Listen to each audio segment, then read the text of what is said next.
ready হয় হয় আহ, কালি 9 তাৰিখ 8 তাৰিখে আপোনাৰ আমাৰ তাত এটা হেৰি কমপ্লেইন আহে আমাৰ SP ছাৰৰ তাত মানুহ এজন এটা কিডনেপিঙৰ তেতিয়া ৰেঞ্চম কলবিলাক আহি আছিলে তো আমি লগে লগে আমি তদন্ত আৰম্ভ কৰোঁ তাৰপিছত FIR এটা ৰেজিষ্টাৰ হয় FIR নম্বৰটো হ'ল Hojai PS cash number 362/2024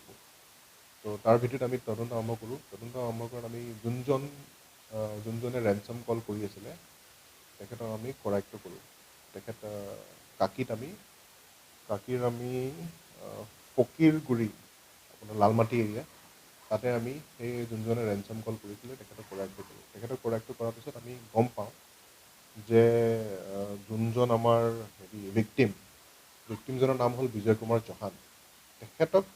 এখেতসকলে labour দিম বুলি কৈ পেলাই আপোনাৰ খেৰণি অঞ্চললৈ লৈ যায় 5 তাৰিখে লৈ গৈ তাতে আৰু দুজন মানুহ থাকে এজনৰ নাম হ'ল চামল বাথৰি আৰু এজনৰ নাম হ'ল মন্টুলাল খেৰচা তো এই দুজন মানুহৰ লগত মিলি পেলাই আমাৰ যোনজন ৰেঞ্চম কল কৰি থকা মানুহজনৰ নাম হ'ল কৃষ্ণ ৰয় ওৰফে ৰকি তো ইহঁত তিনিজনে মিলি পেলাই আপোনাৰ মানুহজনক এটা আপোনাৰ জেগা আছে ডিমা হাছাও তাৰ নামটো হ'ল চিম্বাও দিয়ংমুখ PS এৰিয়াত পৰে চিম্বাওত লৈ যায় তাতে লৈ গৈ পেলাই তাতে ৰাখে তাৰপিছত ৰাখি পেলাই সিহঁতৰ ষ্টেটমেণ্টৰ মতে 6 তাৰিখে মানুহজনৰ হত্যা কৰাৰ টাইমত আপোনাৰ চামল বাথাৰী আৰু মন্টুলাল খেৰচা থাকে তেতিয়া আপোনাৰ যোনজনে আপোনাৰ ৰেঞ্চম কল কৰিছিলে সেইজন মানুহজন তেতিয়ালৈ আমাৰ লালমাটি এৰিয়াত আহি যায় ৰেঞ্চম কল কৰাৰ কাৰণে তো আমি তদন্তত আমি এইখিনি গম পালোঁ কালি আপোনাৰ ৰাতি প্ৰায় 7-8টামান বজাত বডিটো আমি ৰিকভাৰ কৰিলোঁ তাতে গৈ পেলাই চেম্বাও জেগাটো আপোনাৰ প্ৰায় দিয়ংমুখৰ পৰা প্ৰায় 10-15 কিলোমিটাৰ পাহাৰী ৰাস্তা তাতে গৈ পেলাই আমি যোন জেগাত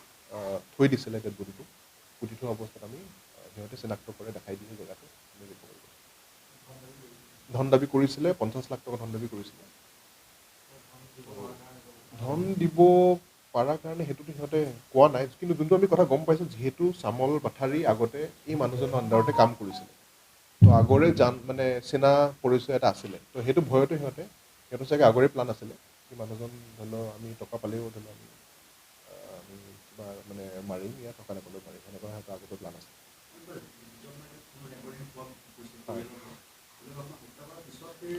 য়েছ একচুৱেলি কি হ'ল যোনজন ৰেঞ্চম কলাৰজনৰ নাম হ'ল ৰকি কৃষ্ণ ৰায় ওৰফে ৰকি তেখেতে অলৰেডি তাত মানে মানুহজন থৈ পেলাই আমাৰ এইটো এৰিয়ালৈ গুচি আহিলে তো সেইকাৰণে তেখেতে হয়তো অজ্ঞাত হৈ থাকিব পাৰে বিকজ সিহঁতৰ চামল আৰু তাৰ মাজত যি যোগাযোগ হৈ আছিলে ফোনতেই যোগাযোগ হৈ আছিলে তো চাগে ৰকিক আন্ধাৰত ৰাখিছিলে সেইটো তদন্তৰ বিষয় তো আমি এইটো সিহঁতৰ ইণ্টাৰগেশ্যন কৰি আছোঁ কৃষ্ণ ৰায় ওৰফে ৰকিয়ে কিমানখিনিলৈকে জানে তো তাৰ ৰোল সেইখিনিতে সীমিত আছিলে না আৰু বেলেগো সি কিবা কৰিছে এইটো আমি ইণ্টাৰগেশ্যনত আমি চলি আছে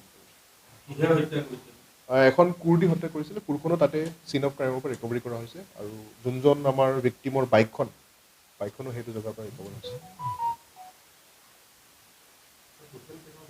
টোটেল এতিয়ালৈকে আমাৰ 4জন চতুৰ্থজনৰ নাম হ'ল ৰবিন লাংথাচা যাৰ ঘৰত ৰকি আশ্ৰয় লৈ আছিলে ৰবিন লাংথাচা আমাৰ এইটো লালমাটি এৰিয়াৰ মানুহ হয় তাৰ ঘৰতে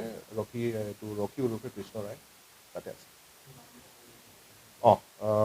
চামল বাথাৰী PS খেৰণি 2 নম্বৰ হ'ল মন্টুলাল খেৰচা PS দিয়ংমুখ 3 নম্বৰ হ'ল কৃষ্ণ ৰায় PS লাংটিং আৰু 4 নম্বৰ হ'ল ৰবিন লাংথাচা PS কাকি ক্ৰিমিনেল হিষ্ট্ৰী আছে আমি এইটো আৰু ফাৰ্ডাৰ চাই আছোঁ সিহঁতৰ ক্ৰিমিনেল হিষ্ট্ৰী আছে 2 এজনৰ ক্ৰিমিনেল হিষ্ট্ৰী আছে সেইটো আমি চাই আছোঁ চামল বথাৰী কিবা এটা আমি পাইছোঁ সেইটো আমি অলপ ভেৰিফাই কৰাই আছোঁ প্ৰিলিমিনাৰী আমি ভেৰিফাই কৰাই আছোঁ এতিয়া আমিতো যোনটো চিন অফ ক্ৰাইমততো এই 3জন মানুহে মানে মেইনলি আছিলে সিহঁতৰ অলৰেডি মানে স্বীকাৰোক্তি দিছে তো বাকী চিন অফ ক্ৰাইমত এই 3জনে আছিল আৰু বাকী যদি কোনোবাই ধৰি লওক চিম প্ৰভাইড কৰাত যোনটো আমি ধৰি লওক পাইছোঁ চিম প্ৰভাইড কৰে কোনোবাই যদি গাড়ী ঘোঁৰা কিবা দিছে সেইটো আমি ভেৰিফাই কৰি আছোঁ